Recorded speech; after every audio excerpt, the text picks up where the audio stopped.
I'm actually down the end of Melbourne Pier. You can see there's lots of people all sitting around. There's loads of people jumping in off the pier. It's that hot. It's meant to be over 100 degrees today here in Melbourne. So I thought I'd come live again because I did one yesterday and the response was pretty good. Everybody seemed to like it. So I thought, why not do it again? I'm trying to mix things up, do things a bit differently, just to make it a bit more interesting for me as well as for you. You can see there's people paddleboarding in the sea behind me here.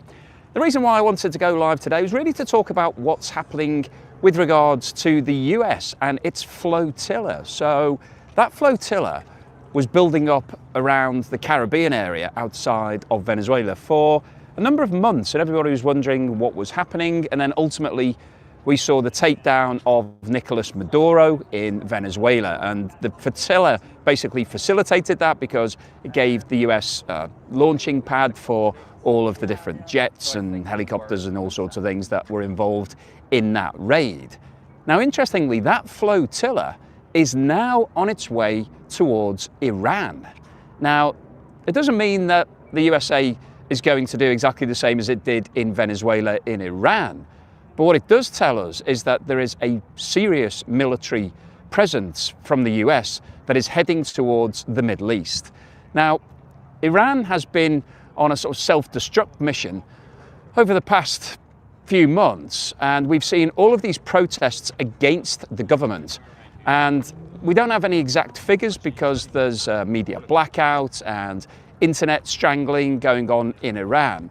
But it's estimated by some humanitarian agencies that anything up to 20,000 prisoners may have been executed, killed. And that's causing a problem because they're rising up against the existing regime. Everybody's very unhappy in Iran. If you follow the channel, you'll know that I posted a number of videos talking about the fact that they've got extreme inflation at the moment. So extreme in fact that some people are struggling to afford food. There's over 30% of the population are on the breadline. So I'll just stop for a second because the camera looked like it was getting a bit wobbly there.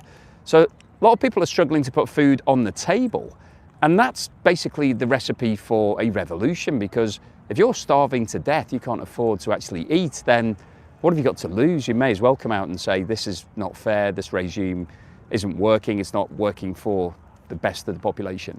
So Donald Trump has been quite vocal on this matter. He's told Iran to basically stop everything that they were doing, to stop arresting people, stop putting the protest down, and most importantly to stop killing people.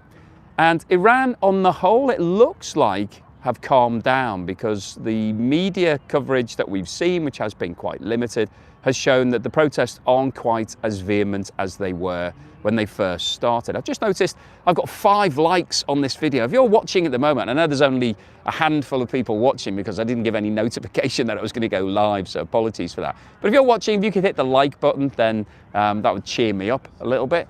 And I'm going to start walking again because I think it's a bit more interesting if I'm wandering along. I'll let these people walk past first. So anyway, so Iran is very concerned at the moment. The current regime is worried because obviously the USA has proven in Venezuela that it's prepared to step in and do something about it if it sees that it doesn't feel that the existing rulers are doing the right thing for their people.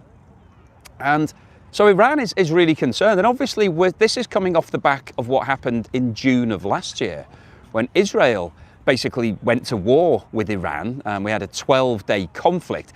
It wasn't really much of a war, to be fair. It was more Israel attacking Iranian military bases, and it eventually led to the takeout of the 3 nuclear facilities. So Iran had been enriching uranium to the point where it could potentially have been used in a nuclear weapon. They were allowed to enrich up to about 5%, which is for use in nuclear power stations. However, they got up to over 60%, and once you hit 70 or 80%, then that technically could be used in a nuclear bomb. So in order to close those facilities down, Israel sent some jets over. They didn't have the weapons to be able to take those bunkers out because they were so deep underground, and there was like 300 meters of rock above the facilities. But the US did, and they authorized the use of the bunker buster bombs, which basically destroyed all of the Iranian nuclear capability. So Iran has already been on the receiving end of Israel's attacks. And the last thing that it really wants is to get the US involved. But I think what we're seeing with the movement of this flotilla is that Donald Trump, now that things have calmed down with regards to Venezuela, it looks like we've got equilibrium there. We've got a new ruler in place. Chevron is involved now. They're increasing the amount of oil that they're pulling out of the country. That's now moving to the US. There's a new agreement in place that allows oil companies to export without having to get approval from the government. So Venezuela looks like it's in good shape from the US's point of view. The NATO-Greenland debate falling out looks like it's calmed down, it's smoothed over. So we've got an agreement that the US is happy with, whereby they can put missiles onto the base all across Greenland, and also they may be able to develop some of the minerals that are in there. So the US is pretty much done on Greenland. So Donald Trump now has the time to turn his attention to Iran. And I think that's what's happening with the movement of this flotilla. And it will be fascinating to see what happens over the next few days and weeks, because that flotilla isn't quite there yet. It's not within striking distance of Iran. So nothing is going to happen within the next 48, 30, 72 hours. But once it does get into position whereby those jets could take off and hit strikes in Iran, then I think we will see a ramping up of the discussions between the US and Iran.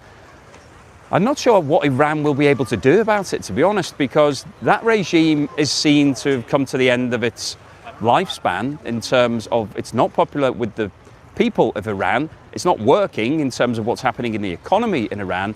And certainly from a global perspective, it's got a serious amount of sanctions against it. So despite having the fourth largest oil reserves in the world, it's not able to export to most countries. So something needs to happen in Iran, something radical needs to change. And I think the US may be involved in something that happens there.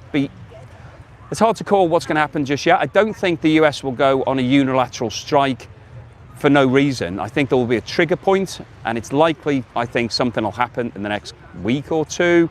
And then we may well see the US striking Iran, and we could see a regime change at some point within the next month or so. That feels like it's happening at the moment, but I wanted to really just go live, post this video just to bring you up to speed on what's going on, to let you know that the US is now turning its attention to Iran. It looked like that situation had calmed down, it had gone away, but I don't think it is. I think there's going to be some form of conclusion to the matter. So yeah, I just want to bring you up to speed on that and just share this beautiful day with you, and do another live stream because it was quite good fun to do it. I've now got 18 likes, so that's about half the people who are watching, I think. I'm getting a few messages from people.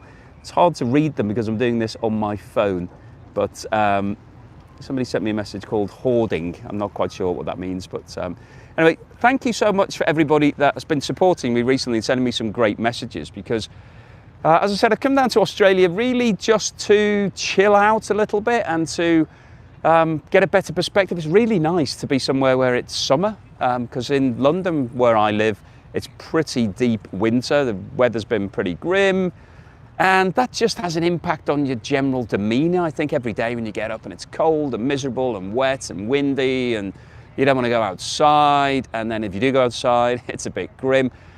I just think it brings that whole sad disorder that people get in the far north, where they don't have any daylight for weeks on end and everybody gets all depressed.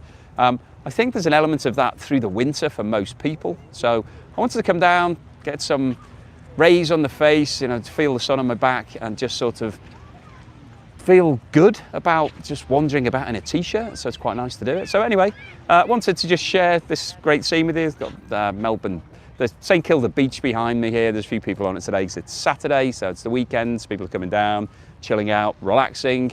I'll be relaxing for the rest of the day, so don't worry, I'm not going to be working all day. Although I'm doing my food videos, and I went to an amazing place yesterday in Melbourne, in a place called Collingwood, where these guys had converted an old train into a burger restaurant. I have to say the burgers there were absolutely phenomenal. So I made a video of that. It's a place called Easy's, if you know it, if you're from Melbourne or you've ever been here. Relatively famous, great place, great burgers. So if you're interested in checking that out, have a look. I'll be posting that at some point in the next few days. But I just wanted to bring you up to speed on what's happening with regards to the US and Iran. I think it's quite an interesting situation. It's definitely bubbling under at the moment, but it's likely to boil over, I think, within, weeks. So watch this space. So thank you so much for watching. Thank you to everybody who joined this live stream and gave me a thumbs up. Really appreciate that.